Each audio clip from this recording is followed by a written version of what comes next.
सबसे पहले बाबा साहब की प्रतिमा पर पुष्पांजलि भेंट करेंगे, अपने श्रद्धा सुमन अर्पित करेंगे माननीय प्रधानमंत्री महोदय।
यकीन मानिए यही जय घोष आज दुनिया के हर कोने में गूंज रहा है।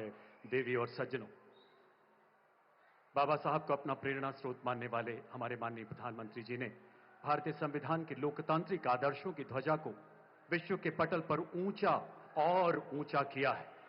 आइए दोनों हाथ ऊपर उठाकर स्वागत करें भारत के संविधान को देश का स्वाभिमान मानने वाले जन जन के प्रिय प्रधानमंत्री जी का जोरदार तालियों से हाथ ऊपर उठाकर स्वागत, अभिनंदन वंदन करें। यमुनानगर की पावन धरती पर उमड़े देशभक्तों के इस जन सैलाब में हर कोई लालायित है नजदीक से अपने प्रधानमंत्री जी की एक झलक पाने के लिए। आपका ये स्नेह स्वाभाविक है। आपसे आग्रह, देवी और सज्जनों, कृपया अपने अपना निर्धारित स्थान ग्रहण करें। दिल्ली में आज सुबह डॉक्टर भीमराव अंबेडकर की प्रतिमा पर पुष्पांजलि के बाद हिसार में हरियाणा के पहले अंतर्राष्ट्रीय एयरपोर्ट के ऐतिहासिक उद्घाटन, नई टर्मिनल बिल्डिंग के शिलान्यास एवं भिवानी मेडिकल कॉलेज के वर्चुअल शुभारंभ के बाद नॉन स्टॉप हरियाणा को 3 और अभूतपूर्व परियोजनाओं की सौगात देने के लिए माननीय प्रधानमंत्री जी आज यहां पधारे हैं। यमुनानगर की इस पावन धरा पर आपका हृदय से स्वागत है महोदय। मंच पर विराजमान हरियाणा के माननीय मुख्यमंत्री श्री नायब सिंह सैनी जी, माननीय विद्युत तथा आवासन एवं शहरी कार्य मंत्री भारत सरकार श्री मनोहर लाल जी, मंचासीन केंद्रीय एवं राज्य मंत्रिमंडल के सम्मानित मंत्रीगण एवं जन प्रतिनिधिगण की गरिमामयी उपस्थिति को भी हम नमन करते हैं। आइए एक बार पुनः तालियों के जय घोष द्वारा अपना वंदन अभिनंदन नए भारत के शिल्पकार माननीय प्रधानमंत्री जी एवं देश सेवा में समर्पित अन्य सभी मंचासीन विभूतियों तक पहुंचाएं। विकसित भारत विकसित हरियाणा के समारोह की भव्यता में 4 चांद लगाने कोने कोने से यहां पधारे आप सभी देशभक्तों का भी हम हार्दिक स्वागत करते हैं। अब मैं हरियाणा के माननीय मुख्यमंत्री जी से आग्रह करता हूं कि वो स्मृति चिन्ह भेंट कर माननीय प्रधानमंत्री जी का स्वागत करें। सबसे पहले गेहूं की बालियों का गुलदस्ता, सूरज की तपती धूप में सोने से चमकती ये बालियां अन्नदाता के पसीने और परिश्रम की महक समेटे हैं। आज पूरा देश बैसाखी की उमंग से सराबोर है। आसाम में बिहू के नाम से तो बंगाल में पोहला बैशाख के रूप में इसमें कमल के फूल भी हैं जो राष्ट्र की आराधना के प्रतीक हैं। और अब माननीय प्रधानमंत्री जी को अंग वस्त्र और उससे पहले हरियाणा की आन बान और शान की प्रतीक पगड़ी माननीय प्रधानमंत्री जी को पहनाकर उन्हें सम्मानित करेंगे माननीय मुख्यमंत्री महोदय। उन्हीं के शब्दों में, जहां दूध दही का खाना वैसा है अपना हरियाणा, इन्हीं परंपराओं में शामिल गौरवशाली पगड़ी जो यहां के सांस्कृतिक मूल्यों को खुद में समाहित किए है, हरियाणा ने आज भी अपनी इस गौरवशाली विरासत को सहेज कर संजो कर रखा है। इस पगड़ी ने G20 शिखर सम्मेलन में कई विदेशी मेहमानों को जीता था और अब अंगवस्त्र भेंट कर मुख्यमंत्री महोदय माननीय प्रधानमंत्री जी का सम्मान करते हुए हथकरघा बुनकरों की कारीगरी से बुना अटूट स्नेह के धागों से सजा अब माननीय केंद्रीय मंत्री एवं हरियाणा के निवर्तमान मुख्यमंत्री श्री मनोहर लाल जी द्वारा बाबा साहब का चित्र माननीय प्रधानमंत्री जी को भेंट किया जाएगा। देवी और सज्जनों, इसे टेक्सटाइल के वेस्ट से बनाया गया है जिसकी चर्चा माननीय प्रधानमंत्री जी ने गत माह मन की बात में की थी। उन्होंने पानीपत में उभरती टेक्सटाइल रिसाइकलिंग हब का भी जिक्र किया था। आपकी तालियों का जय घोष रुकना नहीं चाहिए देवी और सज्जनों। बहुत बहुत आभार। माननीय प्रधानमंत्री जी ने बाबा साहब के आदर्शों को पूरा जीवन जिया है। जिस भारत के भरत खेलते सिंहों की संतान से कोई देश नहीं है बढ़कर अपने हिंदुस्तान से। और अब हिंदुस्तान के हृदय सम्राट को आत्मनिर्भर भारत को प्रतिबिंबित करती सिंह की प्रतिमूर्ति भेंट करेंगे हरियाणा के परिवहन, आवास एवं जेल मंत्री श्री कृष्णलाल पंवार। देवी और सज्जनों, इस स्मृति चिन्ह को पूर्णतः स्क्रैप से बनाया गया है। इसमें छोटी छोटी कीलें, नट बोल्ट, तारें इत्यादि शामिल हैं। यमुनानगर देश के प्राचीनतम औद्योगिक नगरों में सदैव मशहूर रहा है और मेटल नगरी के नाम से मशहूर यमुनानगर स्क्रैप रिसाइकलिंग में एक अग्रणी भूमिका निभा रहा है। बहुत बहुत आभार महोदय। देवी और सज्जनों, मंच पर उपस्थित केंद्रीय मंत्री भारत सरकार माननीय श्री मनोहर लाल जी ने लगभग एक दशक तक हरियाणा के मुख्यमंत्री के पद को सुशोभित किया एवं राज्य में सुशासन तथा समावेशी विकास की दशा और दिशा को नया रूप दिया, जन जन की आकांक्षाओं को नई परिवाज दी। देवी और सज्जनों, आप सबकी पुरजोर करतल ध्वनि के बीच माननीय केंद्रीय मंत्री तथा हरियाणा के पूर्व मुख्यमंत्री जी से आग्रह करूंगा कि कृपया स्वागत संबोधन के लिए पधारें।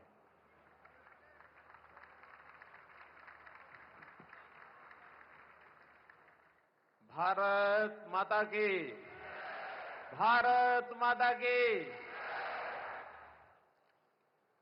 अपने देश के लोकप्रिय यहां के 140 करोड़ जनता की दिलों की धड़कन अपने प्रधानमंत्री माननीय श्री नरेंद्र मोदी जी,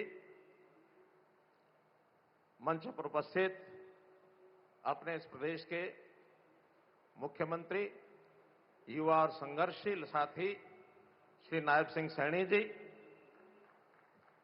केंद्र में राज्य मंत्री इस नाते से राव इंद्रजीत सिंह जी, केंद्र में राज्य मंत्री इस नाते से श्री कृष्णपाल गुर्जर जी, प्रदेश के ऊर्जा मंत्री श्री अनिल विज जी, कैबिनेट मंत्री हरियाणा श्री कृष्णलाल पंवार जी, कैबिनेट मंत्री हरियाणा श्री श्याम सिंह राणा जी, सभी उपस्थित सांसदगण, प्रदेश के सभी अन्य नेतागण और हरियाणा भर से आए हुए सभी हमारे भाइयों बहनों, ऊर्जा विभाग से संबंधित सभी हमारे अधिकारीगण, आज सबसे पहले संविधान निर्माता डॉक्टर भीमराव जी अंबेडकर, उनकी जयंती का दिन 14 अप्रैल है। मैं उनके चरणों में श्रद्धांजलि अर्पित करता हूं, नमन करता हूं। आज प्रधानमंत्री जी हमारे बीच में हरियाणा पधारे हैं। इस कार्यक्रम से पहले हिसार में आपने हिसार एयरपोर्ट के भवन का और उद्घाटन किया और वहां से जो पहली फ्लाइट जिसका आज उड़ान भरी है, जिसने हिसार से और अयोध्या तक, इन दोनों कार्यक्रमों को आपने किया, उसके लिए भी आपका मैं बहुत बहुत धन्यवाद करता हूं। और इसी प्रकार से आज यमुनानगर में भी ऊर्जा विभाग का एक 800 मेगावाट का ताप घर, बिजली घर, इसका शिलान्यास आप करेंगे। और ऐसे ही यमुनानगर नगर निगम द्वारा निर्मित सीबीजी का प्लांट 2600 टन का जो प्रति वर्ष एक प्रकार से उसका सीबीजी का उत्पादन होगा, ऐसे एक स्वच्छ ऊर्जा का एक बड़ा प्रोजेक्ट, इसका भी आप शिलान्यास करेंगे। माननीय प्रधानमंत्री जी, मैं आपके स्वागत के लिए खड़ा हुआ हूं। मैं दो भूमिकाओं में आपका स्वागत करना चाहता हूं। एक तो आपकी सरकार में आपने मुझे केंद्रीय ऊर्जा मंत्री का दायित्व दिया, उस नाते से मेरा दायित्व है कि आपका मैं हृदय की गहराई से और स्वागत करता हूं।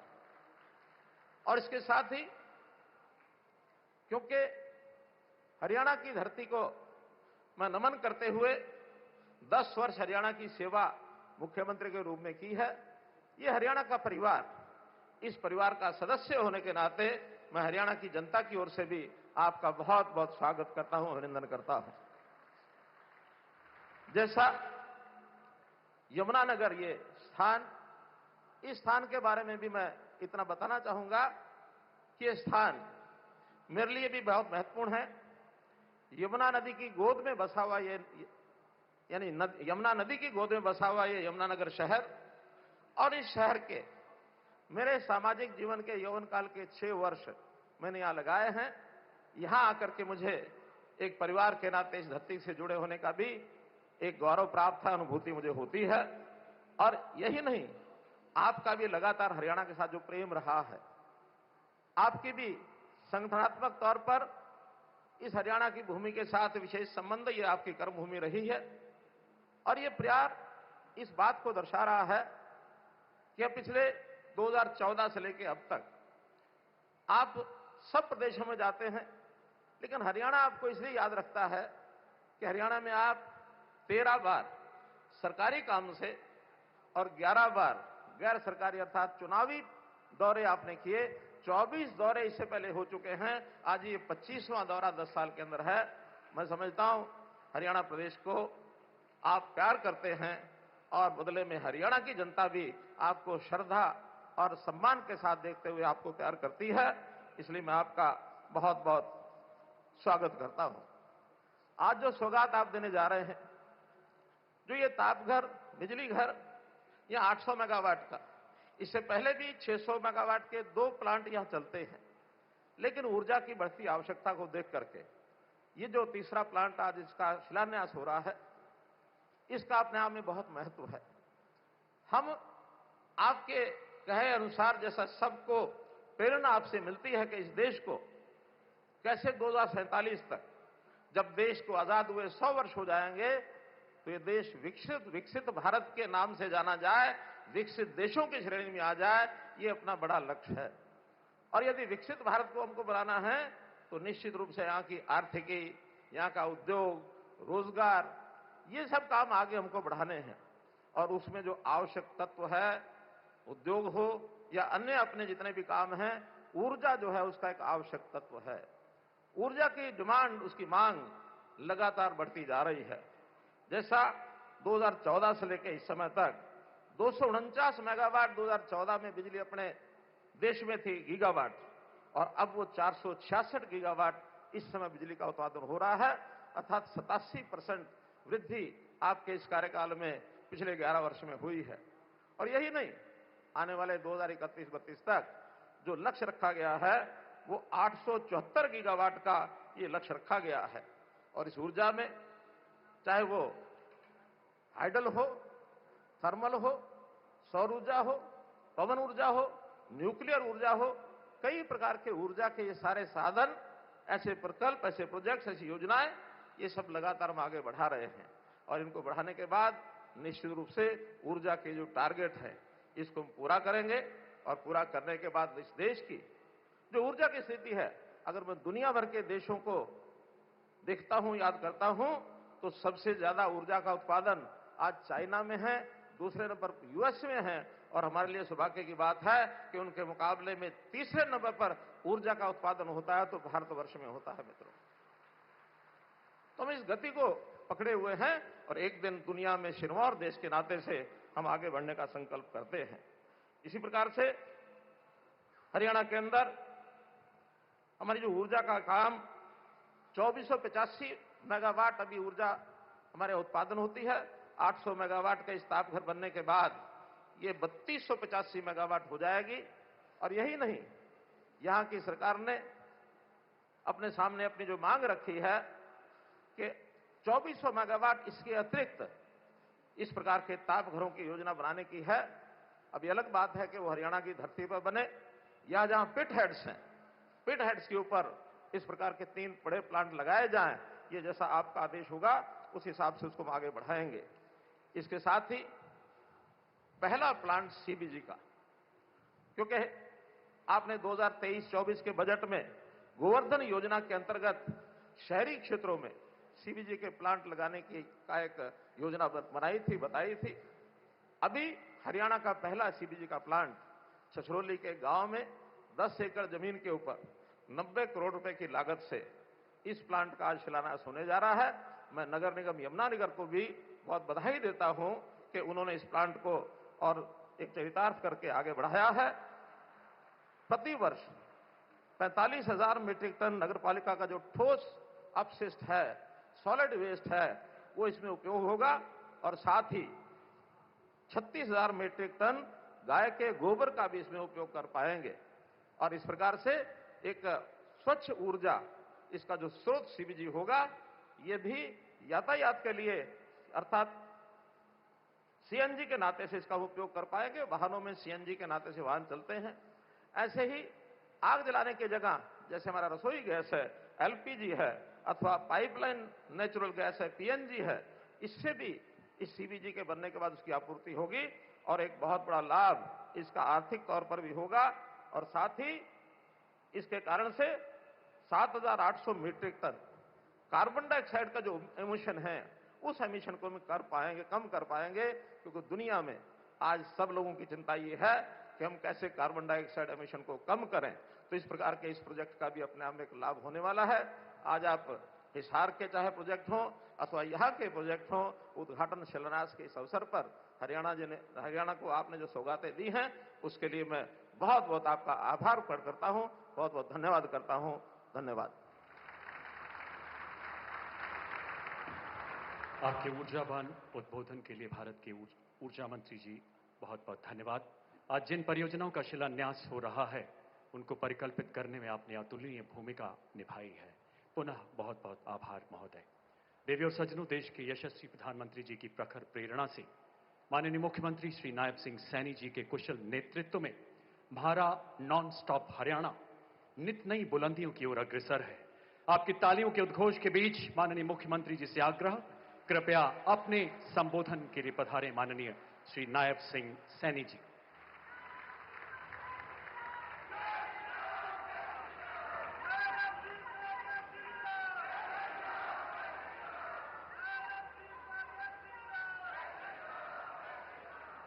भारत माता की।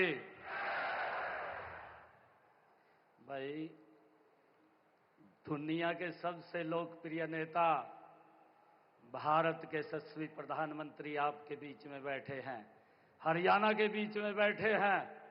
हरियाणा की धाकड़ आवाज आनी चाहिए एक जोरदार जयकारे के साथ, भारत माता के। हम सबका परम सौभाग्य है कि आज सुबह से देश के यशस्वी प्रधानमंत्री विकसित भारत, विकसित हरियाणा को गति देने के लिए आज हरियाणा में हम सब के बीच में आए हैं। मैं हरियाणा के कोटि कोटि जन, हरियाणा के 2 करोड़ 80 लाख लोगों की तरफ से देश के यशस्वी प्रधानमंत्री आदरणीय नरेंद्र मोदी जी का इस यमुनानगर की पवित्र भूमि पर स्वागत करता हूं। आप सबकी तरफ से धन्यवाद करता हूं। उनके साथ ही भारत सरकार में ऊर्जा मंत्री और पूर्व में हरियाणा प्रदेश के मुख्यमंत्री आदरणीय मनोहर लाल जी का भी मैं जोरदार स्वागत करता हूं। मंच पर विराजमान सभी भारत सरकार के मंत्रीगण, प्रदेश सरकार के मंत्रीगण, आप सबका भी मैं दिल से बहुत बहुत धन्यवाद करता हूं। आज मुझे गर्व है, आज हम सब के लिए ये गर्व की बात है कि मां सरस्वती की गोद में बसी इस पावन नगरी यमुनानगर में माननीय प्रधानमंत्री जी का दिल से मैं स्वागत भी करता हूं, उनका अभिनंदन भी करता हूं और अपने पूरे हरियाणा की तरफ से उनको राम राम भी कहता हूं। मेरे लिए परम सौभाग्य की बात है कि मैं आप सबका भी हार्दिक स्वागत करता हूं। आप सब इतनी भारी संख्या में आए हैं। मैं आप सब की तरफ से माननीय प्रधानमंत्री जी का आप लोग स्वागत करने के लिए आए हैं, इसके लिए आप सबका बहुत बहुत धन्यवाद भी करता हूं। माननीय प्रधानमंत्री जी, आज हम सब हरियाणा वासियों के लिए ये बहुत बड़ा दिन है, बहुत शुभ दिन है। आज भारत रत्न बाबा साहेब भीमराव अंबेडकर जी की 135वीं जयंती है। मैं उन्हें कोटि कोटि नमन करता हूं। इस शुभ दिन पर किसानों और मजदूरों के मसीहा दीनबंधु सर चौधरी छोटू राम जी के नाम पर स्थापित थर्मल पावर प्लांट में आपके कर कमलों द्वारा 800 मेगावाट की अल्ट्रा सुपर क्रिटिकल यूनिट की आधारशिला भी अभी रखी जाएगी। मैं इसके लिए आपका पुनः बहुत बहुत धन्यवाद करता हूं। आदरणीय प्रधानमंत्री जी, इसके लिए मैं हरियाणा सरकार की तरफ से और हरियाणा वासियों की तरफ से आपका धन्यवाद करता हूं। आदरणीय प्रधानमंत्री जी, अभी कुछ घंटे पहले आपने अपने कर कमलों से हिसार में हरियाणा के पहले एयरपोर्ट महाराजा अग्रसेन उसके दूसरे टर्मिनल का भवन का शिलान्यास किया। वहां से भगवान श्री राम की नगरी अयोध्या में स्थित महर्षि वाल्मीकि अंतर्राष्ट्रीय हवाई अड्डे तक की पहली हवाई उड़ान को हरी झंडी भी आपने दिखाई है।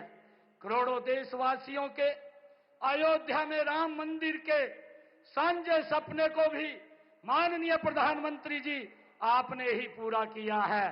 साथियों, इससे अच्छा दिन और खुशी की बात हमारे लिए नहीं हो सकती है। आप हमारे बीच में मौजूद हैं। माननीय प्रधानमंत्री जी, यह वही यमुनानगर है जहां की माटी में लकड़ी और बर्तनों के लघु उद्योगों से लाखों लोगों को रोजगार मिलता है। आज आपके आगमन से यह शहर विकास के स्वर्णिम युग में कदम रख रहा है। आज यहां की हवा में एक नया जोश, एक नई उम्मीद और एक नया उत्साह आया है। माननीय प्रधानमंत्री जी, आपके मार्गदर्शन और प्रेरणा से पिछले 10 सालों में हरियाणा ने विकास के हर क्षेत्र में नए कीर्तिमान स्थापित किए हैं और अपना परचम हरियाणा ने लहराया है। आज इसी यमुनानगर जगाधरी नगर निगम क्षेत्र में आपके कर कमलों द्वारा कंप्रेस्ड बायोगैस प्लांट की आधारशिला भी आपके द्वारा रखी जा रही है। यह परियोजना भारत सरकार के गोवर्धन मिशन के तहत एक अहम प्रयास है। आदरणीय प्रधानमंत्री जी, यह भी एक मिसाल है कि हम आधुनिक युग में भी अपने परंपरागत ज्ञान और कौशल का प्रयोग करते हुए विकास के मार्ग पर आगे कैसे बढ़ सकते हैं, ये आपने हमारा मार्गदर्शन किया है। आदरणीय प्रधानमंत्री जी, यह परियोजना न केवल एक तकनीकी उपलब्धि होगी बल्कि यह हमारे भविष्य की ओर आपके द्वारा बढ़ाया गया एक हरित, टिकाऊ और स्वच्छ कदम भी होगा। माननीय प्रधानमंत्री जी, हरियाणा आपके नेतृत्व में डबल इंजन की सरकार से चल रहा था, लेकिन अब हरियाणा की जनता के आशीर्वाद से आपके मार्गदर्शन में हरियाणा में ट्रिपल इंजन की सरकार है। हमारी तीसरी पारी में हरियाणा अब 3 गुना गति की रफ्तार से आगे बढ़ रहा है।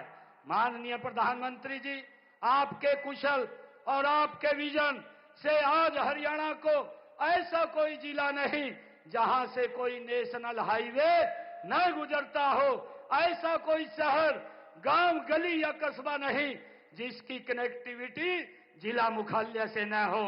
और आज आपके आशीर्वाद से इसमें एक और महत्वपूर्ण कड़ी जुड़ रही है, रेवाड़ी बाईपास परियोजना की। मैं इसके लिए भी हरियाणा की जनता की ओर से आपका धन्यवाद करता हूं, हृदय से आपका आभार व्यक्त करता हूं।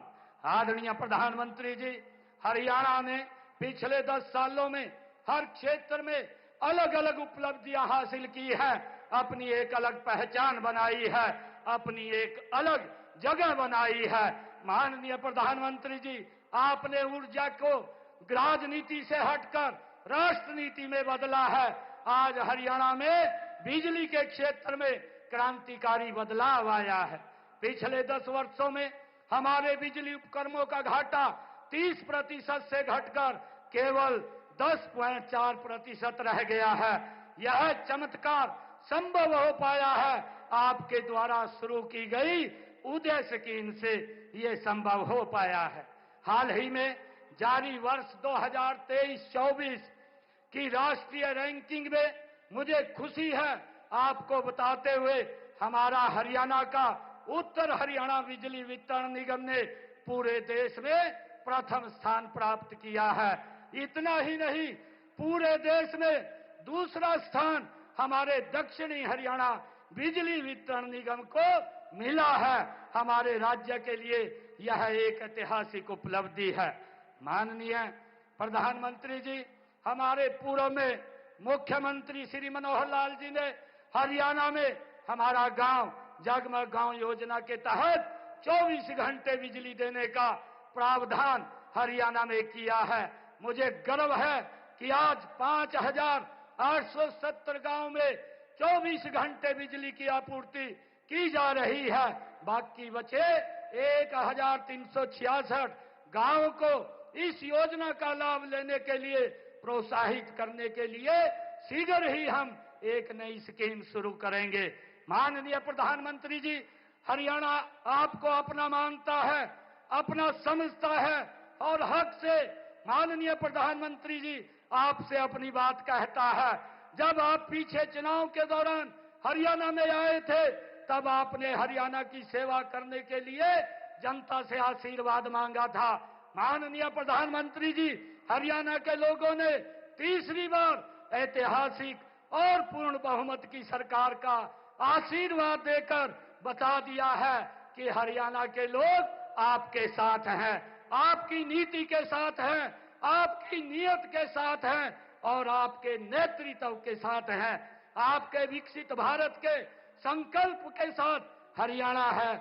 आदरणीय प्रधानमंत्री जी, मैं आपको हरियाणा के 2,80,00,000 लोगों की ओर से ये विश्वास दिलाता हूं कि आपके 2047 के विकसित भारत के संकल्प को पूरा करने के लिए हरियाणा देश के साथ, आपके साथ कदम से कदम और कंधे से कंधा मिला करके चलेगा। माननीय प्रधानमंत्री जी, आपको विश्वास दिलाता हूं कि विकसित भारत के मानचित्र पर विकसित हरियाणा की भी तस्वीर होगी। मैं एक बार पुनः हरियाणा के अपने सभी परिवारजनों की ओर से आप हरियाणा में पधारे हैं, आने पर हरियाणा के विकास को नई दिशा और नई ऊंचाई देने के लिए हृदय से आपका अभिनंदन करता हूं, आपका वंदन करता हूं, आपका स्वागत करता हूं। बहुत बहुत धन्यवाद। जय हिंद, जय भारत, जय भारत। राष्ट्र प्रेम एवं मानव कल्याण की संवेदनाओं से ओतप्रोत आपके प्रेरणादायक संबोधन के लिए बहुत बहुत आभार माननीय मुख्यमंत्री जी। आपके मार्गदर्शन में हरियाणा जन कल्याण एवं मानव सेवा के नए कीर्तिमान स्थापित कर रहा है। आपके निवास संत कुटीर के दरवाजे हरियाणा वासियों के लिए 24 घंटे खुले हैं। हरियाणा सरकार अपने तीसरे कार्यकाल में तिगुनी गति से विकसित भारत एवं विकसित हरियाणा के लक्ष्य की ओर अनवरत अग्रसर है और इस संकल्प सिद्धि को केंद्र सरकार की विभिन्न विकास परियोजनाएं लगातार नई ऊर्जा, नई गति शक्ति प्रदान कर रही हैं और इसी महाप्रकल्प में नए आयाम जोड़ते हुए माननीय प्रधानमंत्री जी द्वारा आज यहां 3 ऐतिहासिक परियोजनाओं का शिलान्यास एवं उद्घाटन किया जा रहा है। देवी और सज्जनों, इसकी विस्तृत जानकारी एवं हरियाणा के पिछले 10 सालों की विकास यात्रा को 2 लघु फिल्मों द्वारा भी दिखाया जाएगा।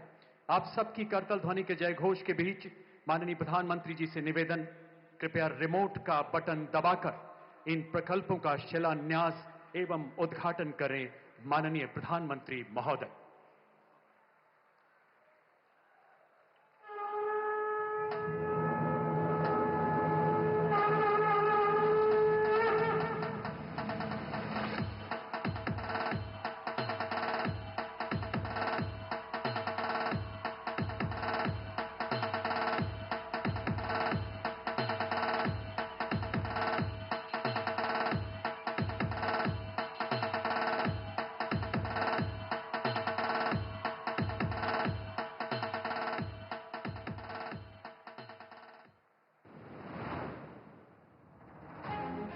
माननीय प्रधानमंत्री श्री नरेंद्र मोदी के दूरदर्शी नेतृत्व में आत्मनिर्भर भारत की ओर रफ्तार से बढ़ते हुए आज Deen Bandhu Chhotu Ram thermal power plant Yamunanagar में 800 मेगावाट की अल्ट्रा सुपर क्रिटिकल यूनिट स्थापित की जा रही है, जिससे हरियाणा में बिजली उत्पादन 2600 मेगावाट से बढ़कर 3400 मेगावाट हो जाएगा। 8,500 करोड़ रुपए की लागत से तैयार होने वाली ये परियोजना अल्ट्रा सुपर क्रिटिकल तकनीक पर आधारित है, जो समग्र परिचालन दक्षता में 8% तक सुधार करेगी। ये परियोजना पूरी तरह से स्वदेशी है, साथ ही इससे कोयले की कम खपत, जल्दी स्टार्टअप समय, परिचालन में वृद्धि और कार्बन डाइऑक्साइड उत्सर्जन में कमी होगी। ये परियोजना प्रदेश के युवाओं को आत्मनिर्भर बनाने की दिशा में उनके रोजगार की दृष्टि से भी बेहद महत्वपूर्ण है। इस परियोजना से बिजली उत्पादन अगले 48 महीनों में शुरू हो जाएगा। आज बाबा साहब अंबेडकर की जयंती के पावन अवसर पर माननीय प्रधानमंत्री जी की गरिमामयी उपस्थिति में यमुनानगर में 800 मेगावाट की अल्ट्रा सुपर क्रिटिकल यूनिट परियोजना का शिलान्यास हो रहा है, जो इस दिन को और अधिक पवित्र और प्रेरणादायक बनाता है। हरियाणा की धरती पर लिखा जा रहा है हरित भविष्य का नया अध्याय, और इसकी नींव रख रहे हैं देश के यशस्वी प्रधानमंत्री श्री नरेंद्र मोदी जी। मुकारबपुर में स्थापित हो रहा है एक अत्याधुनिक गोबरधन संयंत्र। स्वच्छ ऊर्जा, स्वदेशी समाधान और आत्मनिर्भर भारत की दिशा में एक और बड़ा कदम। 90 करोड़ की लागत से बन रहा ये प्लांट मई 2027 तक होगा तैयार। यहाँ 43,000 टन ठोस कचरा और 36,000 टन गोबर का होगा वैज्ञानिक निपटान, और तैयार होगी 9,500 टन जैविक खाद और 2,600 टन बायोगैस। हर साल घटेगा 7,800 टन CO2 उत्सर्जन, होगा रोजगार सृजन। यशस्वी प्रधानमंत्री श्री नरेंद्र मोदी जी के कर कमलों से आज रेवाड़ी बाईपास का लोकार्पण हो रहा है। 1070 करोड़ रुपए की लागत से बनी 14.5 किलोमीटर लंबी ये सड़क सिर्फ कंक्रीट और तारकोल नहीं, उम्मीदों की राह है, तरक्की का जरिया है। ये बाईपास NH 352 से शुरू होकर नारनौल से जुड़ता है, इसलिए रेवाड़ी शहर को अब मिलेगी ट्रैफिक से राहत और सुकून। दिल्ली से नारनौल तक का सफर होगा अब लगभग 1 घंटे कम, यानी समय की बचत। नॉन स्टॉप काम, टॉप परिणाम।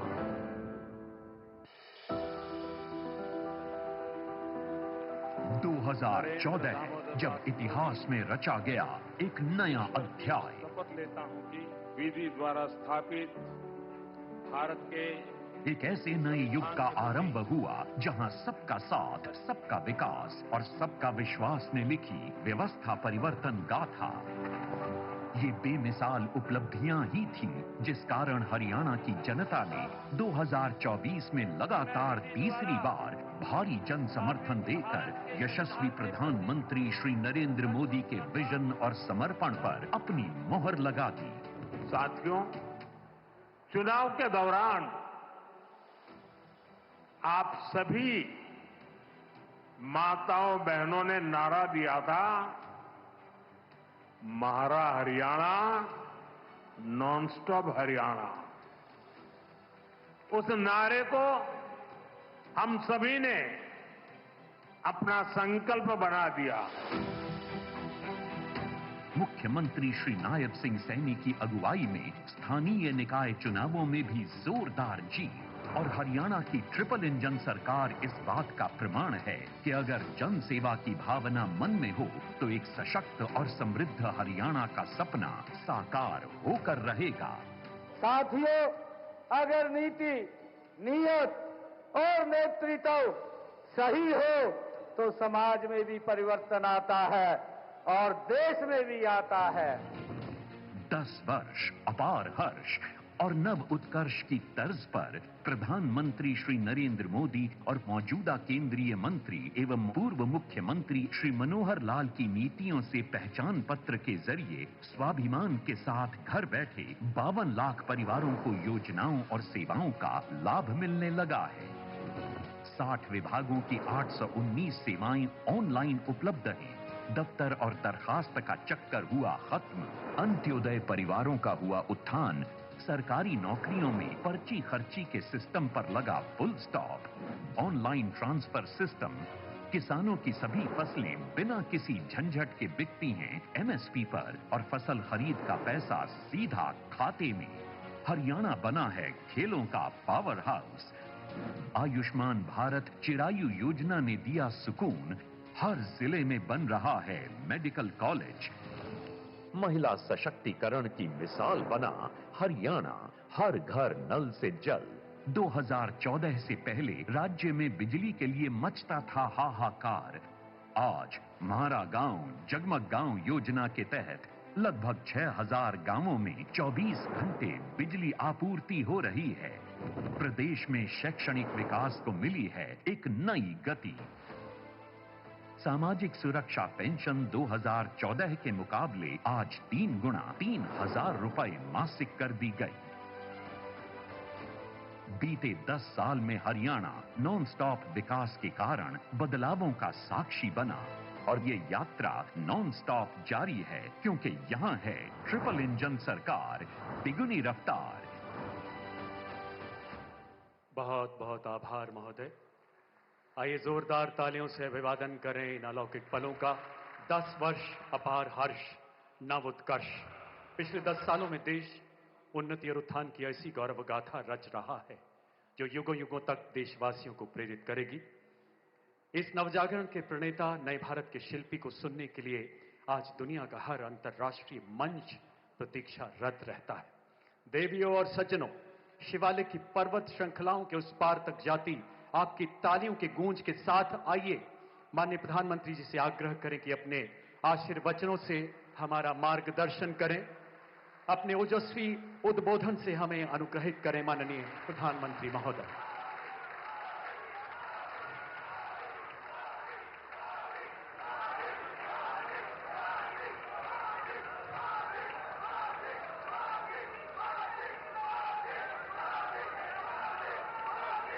हरियाणा के लोकप्रिय मुख्यमंत्री श्रीमान नायब सिंह सैनी जी, केंद्रीय मंत्रिमंडल के मेरे सहयोगी मनोहर लाल जी,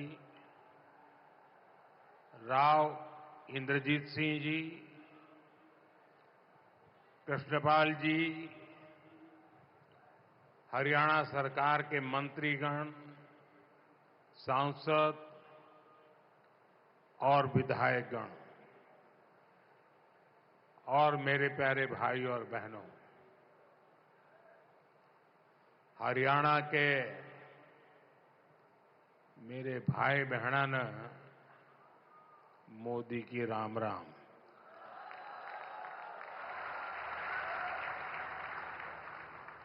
साथियों, आज मैं उस धरती को प्रणाम करता हूं जहां मां सरस्वती का उद्गम हुआ,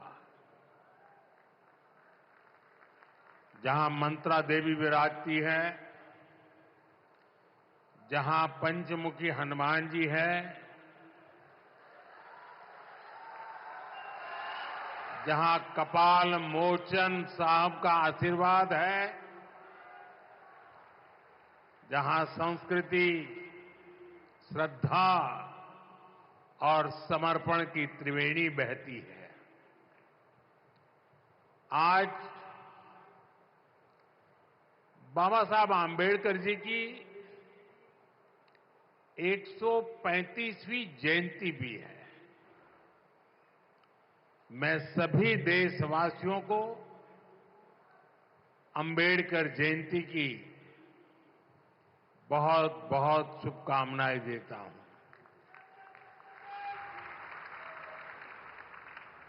बाबा साहब का विजन, उनकी प्रेरणा निरंतर विकसित भारत की यात्रा में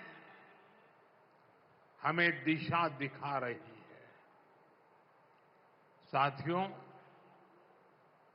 यमुनानगर सिर्फ एक शहर नहीं, ये भारत के औद्योगिक नक्शे का भी अहम हिस्सा है। प्लाईवुड से लेकर पीतल और स्टील तक ये पूरा क्षेत्र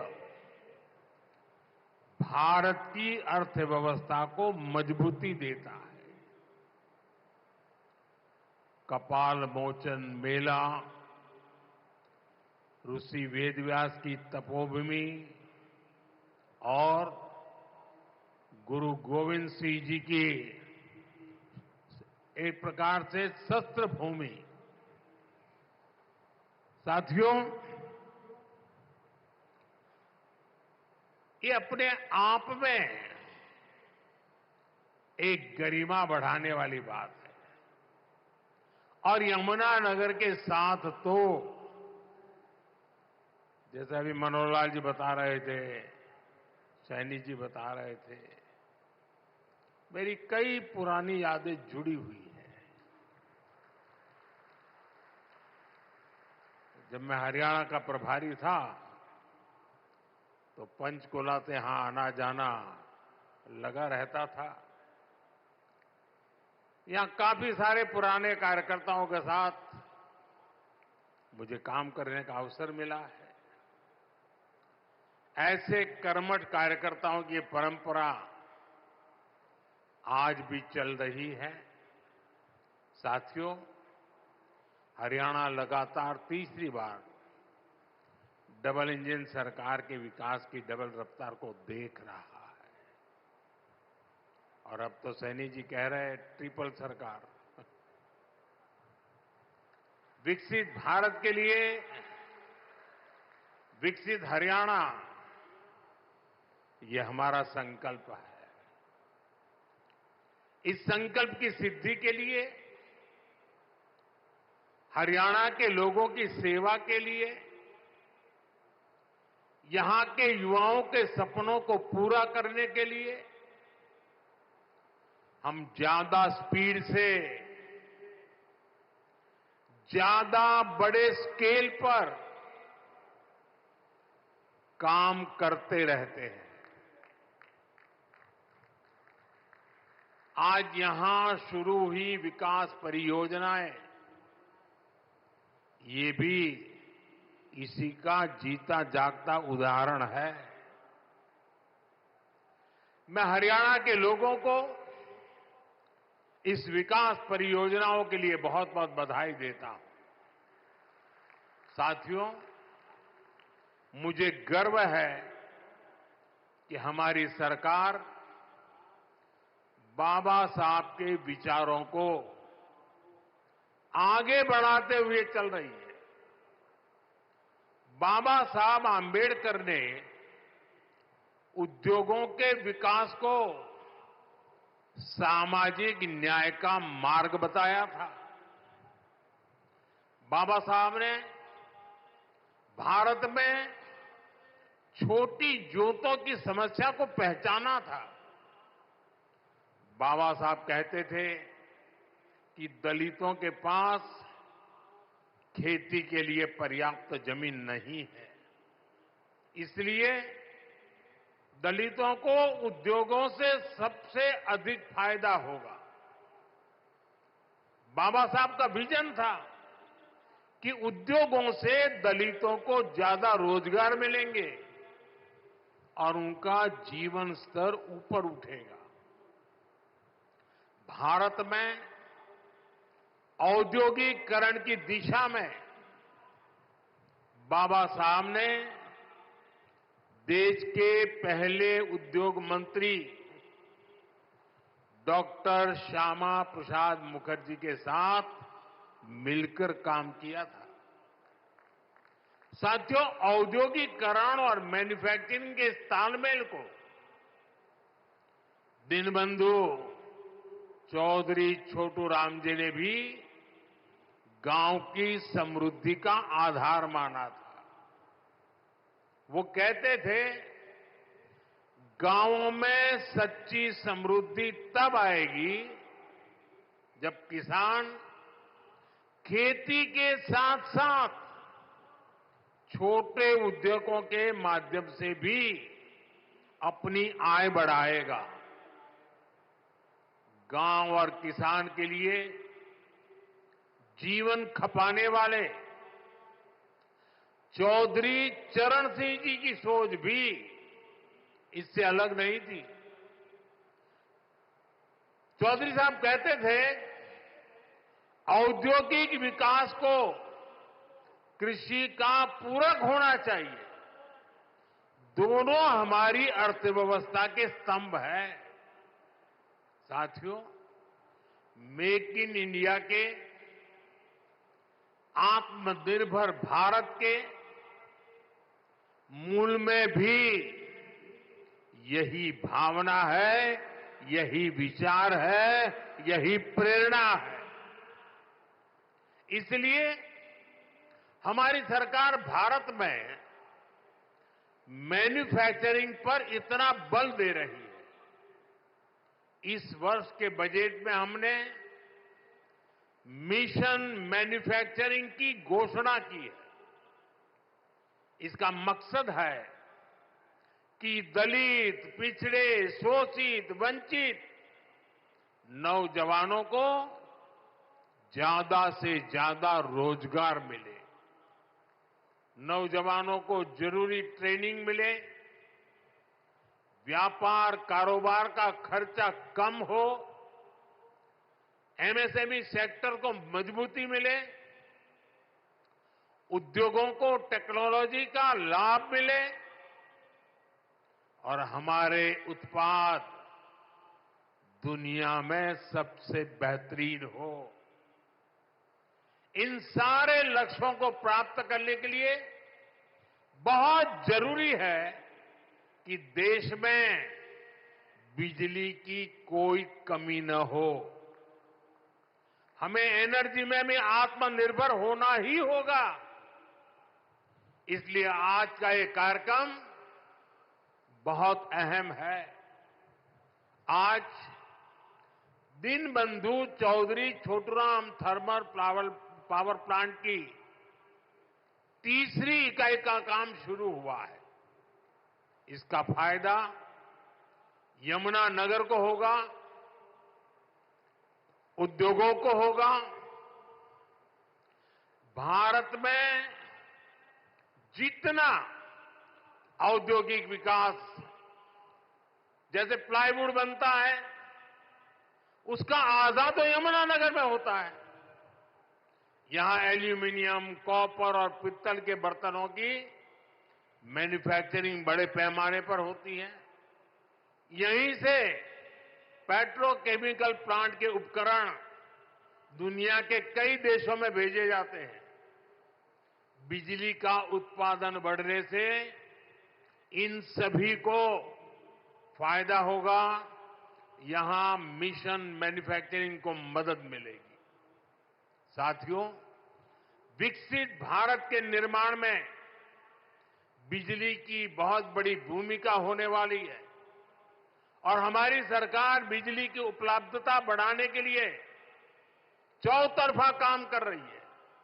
चाहे वन नेशन वन ग्रिड हो, नए कोल पावर प्लांट हो, सोलर एनर्जी हो, न्यूक्लियर सेक्टर का विस्तार हो, हमारा प्रयास है कि देश में बिजली का उत्पादन बढ़े, राष्ट्र निर्माण में बिजली की कमी बाधा न बने। लेकिन साथियों, हमें कांग्रेस के दिनों को भी भूलना नहीं चाहिए। हमने 2014 से पहले, जब कांग्रेस की सरकार थी, वो दिन भी देखे हैं जब पूरे देश में ब्लैकआउट होते थे, बिजली गुल हो जाती थी। कांग्रेस की सरकार रहती तो देश को आज भी ऐसे ही ब्लैकआउट से गुजरना पड़ता। न कारखाने चल पाते, न रेल चल पाती, न खेतों में पानी पहुंच पाता। यानी कांग्रेस की सरकार रहती तो ऐसे ही संकट बना रहता, बढ़ता रहता। अब इतने वर्षों के बाद, प्रयासों के बाद आज हालात बदल रहा है। बीते एक दशक में भारत ने बिजली उत्पादन की क्षमता को करीब करीब 2 गुना किया है। आज भारत अपनी जरूरत को पूरी करने के साथ साथ पड़ोसी देशों को बिजली निर्यात भी करता है। बिजली उत्पादन, इस पर भाजपा सरकार के फोकस का लाभ हमारे हरियाणा को भी मिला है। आज हरियाणा में 16,000 मेगावाट बिजली का उत्पादन होता है। हम आने वाले कुछ सालों में एक क्षमता 24,000 मेगावाट तक पहुंचाने का लक्ष्य लेकर के काम कर रहे हैं। साथियों, एक तरफ हम थर्मल पावर प्लांट में निवेश कर रहे हैं, तो दूसरी तरफ देश के लोगों को पावर जनरेटर बना रहे हैं। हमने पीएम सूर्य घर मुफ्त बिजली स्कीम शुरू की है। अपने छत पर सोलर पैनल लगाकर आप अपना बिजली का बिल 0 कर सकते हैं। इतना ही नहीं, जो अतिरिक्त बिजली का उत्पादन होगा उसे बेचकर कमाई भी कर सकते हैं। अब तक देश के 1.25 करोड़ से ज्यादा लोग इस योजना के तहत रजिस्ट्रेशन करा चुके हैं। मुझे खुशी है कि हरियाणा के भी लाखों लोगों ने इससे जुड़ने के लिए अप्लाई किया है। और जैसे जैसे इस योजना का विस्तार हो रहा है, इससे जुड़ा सर्विस इकोसिस्टम भी बड़ा हो रहा है। सोलर सेक्टर में नई स्किल्स बन रही है, एमएसएमई के लिए नए मौके बन रहे हैं और युवाओं के लिए अनेक अवसर तैयार हो रहे हैं। साथियों, हमारे छोटे छोटे शहरों में छोटे उद्योगों को पर्याप्त बिजली देने के साथ ही सरकार इस तरफ भी ध्यान दे रही है कि उनके पास पर्याप्त पैसे रहे। कोरोना काल में एमएसएमई को बचाने की लाखों करोड़ों रुपए की सहायता सरकार ने दी है। छोटे उद्योग भी अपना विस्तार कर सके, इसके लिए हमने एमएसएमई की परिभाषा बदली है। अब छोटे उद्योगों को यह डर नहीं सताता कि जैसे ही वो आगे बढ़े सरकारी मदद छीन जाएगी। अब सरकार छोटे उद्योग के लिए स्पेशल क्रेडिट कार्ड की सुविधा देने जा रही है। क्रेडिट गारंटी कवरेज को भी बढ़ाया जा रहा है। अभी कुछ दिन पहले ही मुद्रा योजना को 10 साल पूरे हुए हैं। आपको जानकर के खुशी भी होगी और सुखद आश्चर्य भी होगा। मुद्रा योजना में पिछले 10 साल में देश के सामान्य लोग जो पहली बार उद्योग के क्षेत्र में आ रहे, कारोबार के क्षेत्र में आ रहे थे, उनको बिना गारंटी 33 लाख करोड़ रुपए, आप कल्पना कीजिए, 33 लाख करोड़ रुपए बिना गारंटी के लोन के रूप में दिए जा चुके हैं। इस योजना के 50% से भी ज्यादा लाभार्थी एससी, एसटी, ओबीसी परिवार के ही साथी हैं। कोशिश यही है कि छोटे उद्योग हमारे नौजवानों के बड़े सपनों को पूरा करें। साथियों, हरियाणा के हमारे किसान भाई बहनों की मेहनत हर भारतीय की थाली में नजर आती है।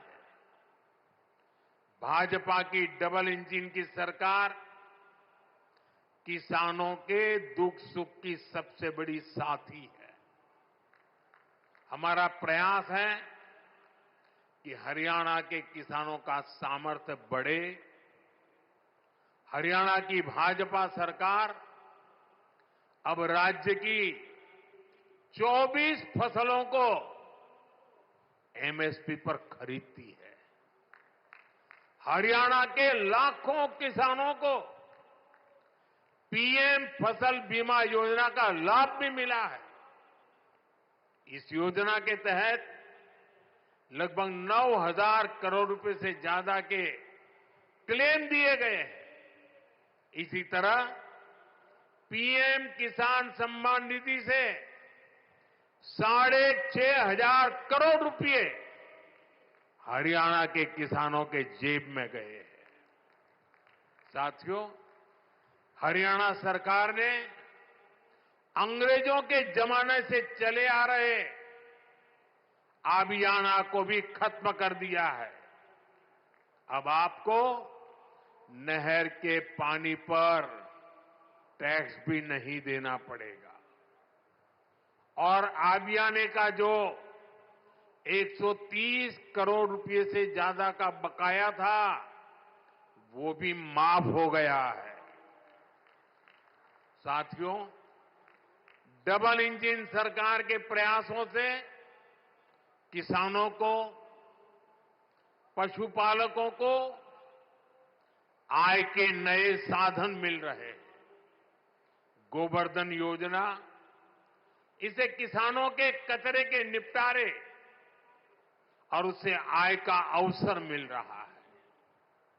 गोबर से, खेती के अवशेष से, दूसरे जैविक कचरे से बायोगैस बनाई जा रही है। इस वर्ष के बजट में देश भर में 500 गोवर्धन प्लांट बनाने की घोषणा की गई है। आज यमुनानगर ने भी नए गोवर्धन प्लांट की आधारशिला रखी गई है। इससे नगर निगम के भी हर साल 3 करोड़ रुपए बचेंगे। गोवर्धन योजना स्वच्छ भारत अभियान में भी मदद कर रही है। साथियों, हरियाणा की गाड़ी अब विकास के पथ पर दौड़ रही है।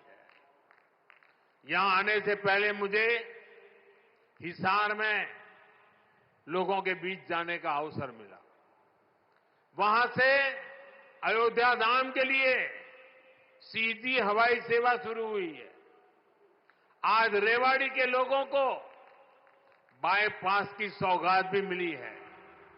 अब रेवाड़ी के बाजार, चौराहों, रेलवे फाटकों पर लगने वाले ट्रैफिक जाम से लोगों को छुटकारा मिल जाएगा। ये 4 लेन का बाईपास गाड़ियों को बड़ी आसानी से शहर से बाहर निकाल देगा।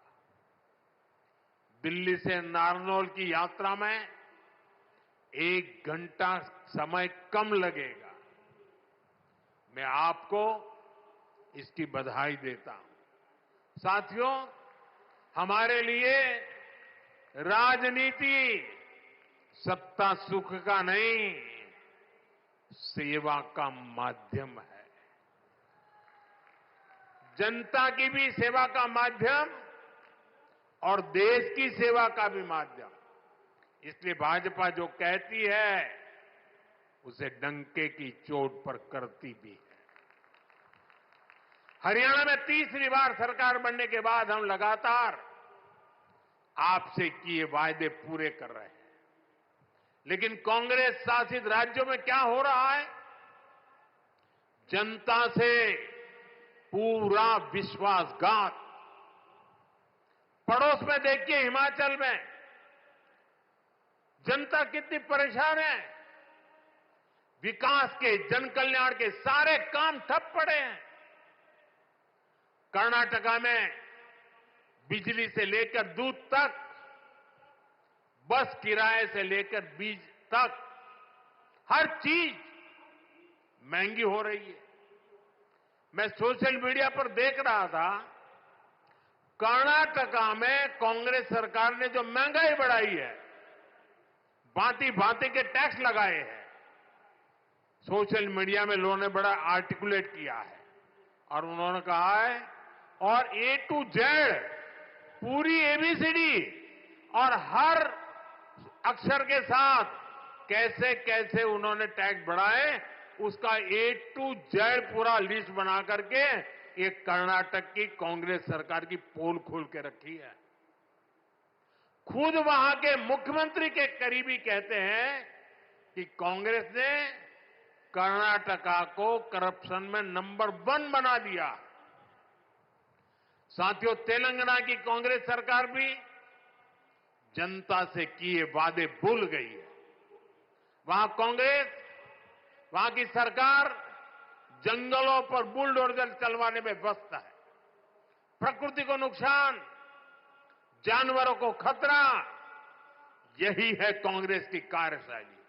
हम यहां कचरे से गोवर्धन बनाने के लिए मेहनत कर रहे हैं और वो बने बनाए जंगलों को उजाड़ रहे हैं। यानी सरकार चलाने के 2 मॉडल आपके सामने हैं। एक तरफ कांग्रेस का मॉडल है जो पूरी तरह झूठ साबित हो चुका है, जिसमें सिर्फ कुर्सी के बारे में सोचा जाता है। दूसरा मॉडल बीजेपी का है जो सत्य के आधार पर चल रहा है, बाबा साहब आंबेडकर ने दी हुई दिशा पर चल रहा है, संविधान की मर्यादाओं को सर आंखों पर चढ़ा के चल रहा है और सपना है विकसित भारत बनाने के लिए प्रयास करना। आज यहां यमुनानगर में भी हम इसी प्रयास को आगे बढ़ता देखते हैं। साथियों, मैं आपसे एक और अहम विषय की चर्चा करना चाहता हूं। कल देश ने वैशाखी का पर्व मनाया है। कल ही जलियांवाला बाग हत्याकांड के भी 106 वर्ष हुए हैं। इस हत्याकांड में अपनी जान गंवाने वालों की स्मृतियां आज भी हमारे साथ है। जलियांवाला हत्याकांड में शहीद हुए देशभक्तों और अंग्रेजों की क्रूरता के अलावा एक और पहलू है जिसे पूरी तरह अंधेरे में डाल दिया गया था। ये पहलू मानवता के साथ, देश के साथ खड़े होने के बुलंद जज्बे का है। इस जज्बे का नाम शंकरन नायर था। आपने किसी ने नहीं सुना होगा, शंकरन नायर का नाम नहीं सुना होगा, लेकिन आजकल इनकी बहुत चर्चा हो रही है। शंकरन नायर जी एक प्रसिद्ध वकील थे और उस जमाने में 100 साल पहले अंग्रेजी सरकार में बहुत बड़े पद पर विराजमान थे। वो सत्ता के साथ रहने का सुख, चैन, मौज सब कुछ कमा सकते थे, लेकिन उन्होंने विदेशी शासन की क्रूरता के विरुद्ध जलियांवाला बाग की घटना से व्यथित होकर मैदान में उतर उठे। उन्होंने अंग्रेजों के विरुद्ध आवाज उठाई। उन्होंने उस बड़े पद से लात मार करके इसे छोड़ दिया। केरल के थे, घटना पंजाब में घटी थी। उन्होंने जलियांवाला बाग हत्याकांड केस लड़ने का खुद ने फैसला किया। वो अपने दम पर लड़े, अंग्रेजी साम्राज्य को हिला कर रख दिया। जिस अंग्रेजी साम्राज्य का सूरज, जिनका सूरज कभी अस्त नहीं होता था, उसको शंकर नायर जी ने जलियांवाला हत्याकांड के लिए कोर्ट में कटघरे में खड़ा कर दिया। साथियों, ये सिर्फ मानवता के साथ खड़े होने का ही मामला भर नहीं है, ये एक भारत श्रेष्ठ भारत का भी बहुत उत्तम उदाहरण है। कैसे दूर सुदूर दक्षिण में केरल का एक व्यक्ति पंजाब में हुए हत्याकांड के लिए अंग्रेजी सत्ता से टकरा गया। यही स्पिरिट हमारी आजादी की लड़ाई की असली प्रेरणा है। यही प्रेरणा आज भी विकसित भारत की यात्रा में हमारी बहुत बड़ी ताकत है। हमें केरल के शंकरन नायर जी के योगदान के बारे में जरूर जानना चाहिए और पंजाब, हरियाणा, हिमाचल, यहां के एक एक बच्चे को जानना चाहिए।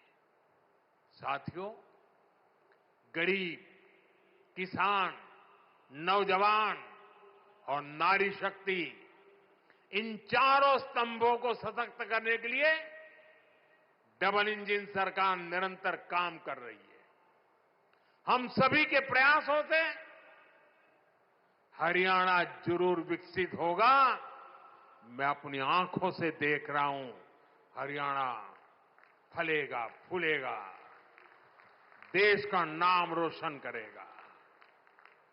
आप सभी को इन अनेक विकास कार्यों के लिए बहुत बहुत शुभकामनाएं। दोनों हाथ ऊपर करके पूरी ताकत से मेरे साथ बोलिए, भारत माता की, भारत माता की, भारत माता की।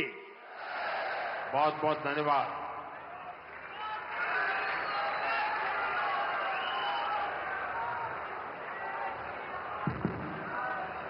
बहुत बहुत धन्यवाद माननीय प्रधानमंत्री महोदय। देवी और सज्जनों, आइए एक बार पुनः तालियों के जयनाद से अपना आभार हमारे प्रेरणा पुंज विकसित भारत के संकल्प के शिल्पकार माननीय प्रधानमंत्री जी तक पहुंचाएं। जोरदार तालियों से अभिवादन करें, वंदन अभिनंदन करें। आज से 10 साल पहले 20 अप्रैल 2015 को दिल्ली के अंबेडकर अंतर्राष्ट्रीय केंद्र के शिलान्यास के दौरान आपने कहा था मान्यवर कि अगर बाबा साहब न होते तो नरेंद्र मोदी कहां होते। पिछले 11 सालों में परम